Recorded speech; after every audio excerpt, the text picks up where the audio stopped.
जी एक सेकंड, तहसीन जी फैक्ट है कि होना ही है और ये बात सारी पॉलिटिकल पार्टीज को पता है, ठीक है। पुराना जो फॉर्मूला था जो सत्ता पक्ष से चला रहा था जिसमें कांग्रेस थी, तब वही फॉर्मूला ये लोग कह रहे हैं कि हम अगर वही अप्लाई करें तो साउथ का रिप्रेजेंटेशन और कम हो जाएगा।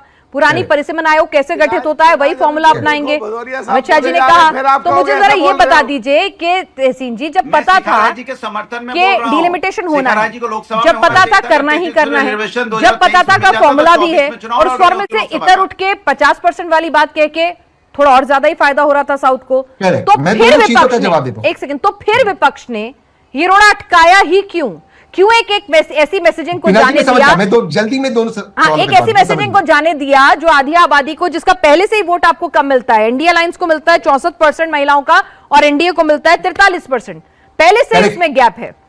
पीना जी आपने बिल्कुल सही कहा और मैं शिखा जी की बात से इत्तेफाक रखता हूं कि बिल आया था कि इसको कि हमें संशोधन करना है। 2023 में एक बिल पारित हुआ था, पास हुआ था, महिलाओं को आरक्षण देना है। ये सरकार इतनी गंभीर थी पिनाज जी, गौर फरमाइए कि जिस बिल का अमेंडमेंट करने के लिए उन्होंने फिर से बिल लाया था, उस बिल को नोटिफाई करना भूल गए थे वो लोग। वो तो इंडिया टीवी ने खबर तोड़ी कि रात को भागे पार्लियामेंट में बिल किया कि हमें बिल को अमेंड करना है, राइट। उस पर बातचीत हुई, डिस्कशन हुआ, फिर सरकार उठी, ओ माय गॉड हमने तो बिल को नोटिफाई नहीं किया, फिर आदरणीय राष्ट्रपति ने नोटिफाई किया। सोचिए ये गंभीरता की। दूसरी बात, बिल्कुल सही आपने कहा कि 50% आदरणीय गृह मंत्री जी और आदरणीय अर्जुन मेघवाल जी ने ऑफर किया था। बिल जब आया, बिल के अंदर वो लिखा हुआ नहीं था, वो ओरल अश्योरेंस था। ये संवैधानिक संशोधन है, ये ओरल ही नहीं हो सकता, लिखित में हो सकता। नहीं तो आदरणीय गृह मंत्री ने भी कहा था कि आप मुझे 1 घंटा दीजिए, मैं उसको ऐड कर देता हूं। बड़ा दिल दिखाते हुए आदरणीय गृह मंत्री ने बड़ा दिल दिखाते हुए उन्होंने कहा कि मैं इसको 1 घंटे का समय दे दो, मैं इसको लिख कर लाता हूं। आप जानते हो पिना जी और शिखा जी एक मेंबर ऑफ लेजिस्लेटिव असेंबली और मलूक सर एमपी रहे, आप बिल में ऐसे चेंजेस नहीं कर सकते। ऑब्जेक्टिव्स बिल का अलग था, ऑब्जेक्टिव्स अगर आपको चेंज करना, आपको बिल विड्रॉ करना पड़ता है। कौन सा आप क्या कर रहे हो? आप संवैधानिक संशोधन से इस तरह से मजाक कर रहे हो। ऑब्जेक्टिव्स में एक चीज लिखा है, लिखा बिल में कुछ और है। आदरणीय गृह मंत्री कहते हैं 1 मिनट दो, मैं क्लॉज इंसर्ट कर जाता हूं, पर आपका ऑब्जेक्टिव से तो बिल अलग होगा। क्या कर रहे हो आप? इस तरह से आप गंभीर हो। आपने पहले बिल को नोटिफाई नहीं किया, दूसरे बिल में आप मतलब आप प्रोसीजर्स का बहाना लगा करके भी इस बार प्रोसीजर है, पार्लियामेंट है मैम। क्या आप प्लीज मेरी बात समझिए, पार्लियामेंट है, पार्लियामेंट में ओरल चलता है। सर मेरी बात सुनिए, जब संशोधन किसके लिए होते हैं?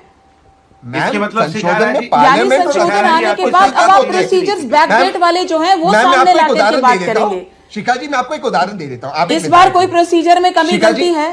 बिल्कुल है शिखा जी, आपने ऐसे मैं ये कह रही हूँ इस बार कोई कमी गलती थी उस संशोधन में? शिखा जी इस बार उसको पास करने में क्या दिक्कत थी? नहीं, क्योंकि वो नहीं अगर वो 2011 के लिए भी होता तो एक अधिकार महिलाओं को जो मिलना चाहिए, पॉलिटिकल जस्टिस इस देश में पिछली सरकारों ने कभी नहीं सोचा। वो आपकी सिंसियरिटी में सवाल उठा रहे हैं। बिल पास हो जाता है, आपको उसको नोटिफाई कराना भूल जाते हैं, फिर वो कह रहे हैं कि आप बिल के लिए आप पूरा का पूरा स्पेशल सेशन बुलाते हैं। आपकी मंशा क्लियर है और आप भी बहुत अच्छे से मंजे हुए खिलाड़ी हैं, आपको पता है कि सब कुछ लिखित होना चाहिए पार्लियामेंट की प्रोसीडिंग्स में, और आप वो पन्ना लिखना ही भूल जाते हैं, तो आपकी सिंसियरिटी पे सवाल उठा रहे हैं। अब पन्ना ही नहीं लिखे, फिर आपके तो मैं 1 घंटे में लिख कर आऊंगा, ऑब्जेक्टिव्स अलग है। फिर वही कह रही हूं जी, ये सारी चीजें खड़े करना हमने जो महिलाओं का अधिकार दिलाना बहस सुनी इसके ऊपर, देखिए ये नैरेटिव महिलाएं इस पिछले 3 दिन की डिबेट में टीवी में सब कुछ समझ, टीवी मतलब संसद की जो डिबेट हुई है उसमें सब समझ रही हैं, कोई भ्रमित नहीं है। महिलाएं बिल्कुल स्पष्ट है, उनको दिख रहा है उनको कौन उनके पक्ष की बात कर रहा है, कौन नहीं कर रहा है। तो कहीं कोई भ्रम किसी महिला को किसी में नहीं डाल सकता, ना प्रोसीजर्स में, ना बहानों से, ना अगर मगर से, ना किंतु परंतु से। और बिल्कुल साफ स्पष्ट दिखेगा, केवल एक बंगाल नहीं, आने वाले हर चुनाव में दिखेगा कि अगर आप महिला के हित की बात नहीं करेंगे तो महिला भी आपके लिए नहीं सोचेगी। अगर वो आपको चुनने की सोच सकती है तो फिर वो ये भी निर्णय लेगी कि उसको नहीं चुनना जो उसके लिए बात नहीं करता। नियत साफ स्पष्ट हमारी क्या है। भाजपा एक मुद्दा उठाया था कि अगर 400 पार बीजेपी गई तो संविधान बदल देगी, है ना, एक नैरेटिव किया, आरक्षण खत्म कर देगी। कई बार राजनीति में नैरेटिव और परसेप्शन का बहुत बड़ा रोल होता है, ठीक है। निटी ग्रिटीज में ठीक है, सरकार के पास नंबर नहीं थे, फिर भी वो विशेष सेशन लेकर आए, क्या सिर्फ उन्हें पता था गिर जाएगा तो नैरेटिव बनाने के लिए लेकर आए, पर वो कह रहे हैं जी हम तो नहीं, हमारी तो नीयत साफ थी। तो आप लोगों के अपने अपने नैरेटिव हैं, लेकिन नैरेटिव अगर महिलाओं के बीच में जिस तरह से देश के प्रधानमंत्री आके संबोधित करते हैं, आधी आबादी से सीधा संवाद करते हैं, उनसे माफी मांगते हैं, एक एक दल का नाम लेकर बताते हैं। तो अगर ये नैरेटिव देश की आधी आबादी तक गया तो वो हर पार्टी को डैमेज करेगा। मैं सिर्फ अभी फिलहाल नैरेटिव बिल्डिंग और राजनीति की बात कर रही हूं, यहां से कौन सही कौन गलत, किसकी निटिग्रिटीज वो हमने डिस्कस कर रही है ऑलरेडी। नहीं, किसको मुझे बोलना है? सोफिया खान जी। मैं बोलूं? टीएमसी समर्थक सोफिया खान जी। जी। अरे भदौरिया साहब, आपका नंबर नहीं है। सोफिया जी अपने आप को अनम्यूट कर ले पहले। आपका तो है ही नहीं, कहीं आप बिल ही नहीं पढ़ के आए हो, आपको पता ही नहीं किस पे वोटिंग होनी थी, और आप कह रहे हो कि मैं लोकसभा में सदस्य रहा हूं। सोफिया खान जी बोलिए। हाँ, मुझे थोड़ा बोलने दीजिए, थोड़ा सा मुझे बोलने दीजिए, बिना इंटरप्टेड बोलने दीजिएगा प्लीज।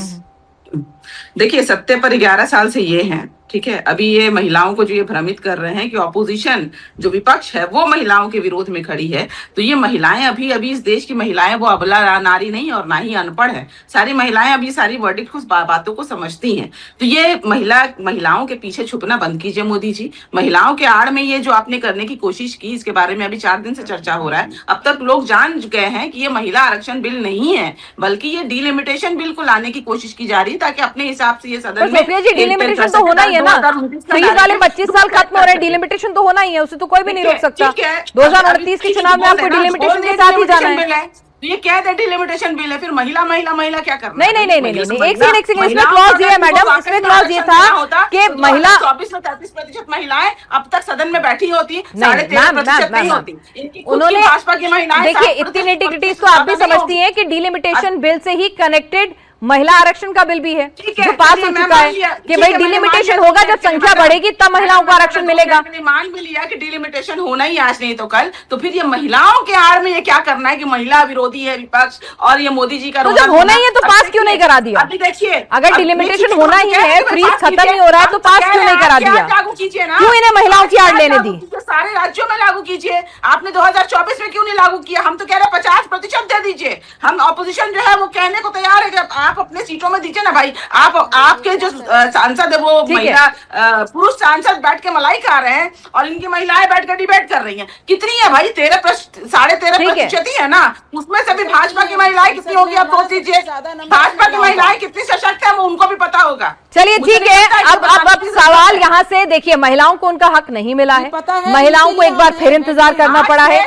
इंतजार के पीछे सरकार की मंशा और विपक्ष के अपने आरोपों के बीच में महिलाएं खुद समझदार हैं, तय कर लेंगी कि किसकी नीयत कितनी पाक साफ थी। लेकिन एंड रिजल्ट तो यही है कि आधी आबादी को उसका 33% हक इस बार भी नहीं मिला है। हालांकि पीएम ने जरूर कहा है कि भाई अभी नाउम्मीद नहीं होना है, ये लड़ाई उन्हें आगे भी वो लड़ते रहेंगे और सही वक्त आने का इंतजार करना है, तो उम्मीद बांधे रखनी है। प्रधानमंत्री ने तो ये कहा है। बहरहाल विपक्ष कह रहा है कि ये बिल की आड़ में डिलिमिटेशन की साजिश थी, जो डिलिमिटेशन होके ही रहना है।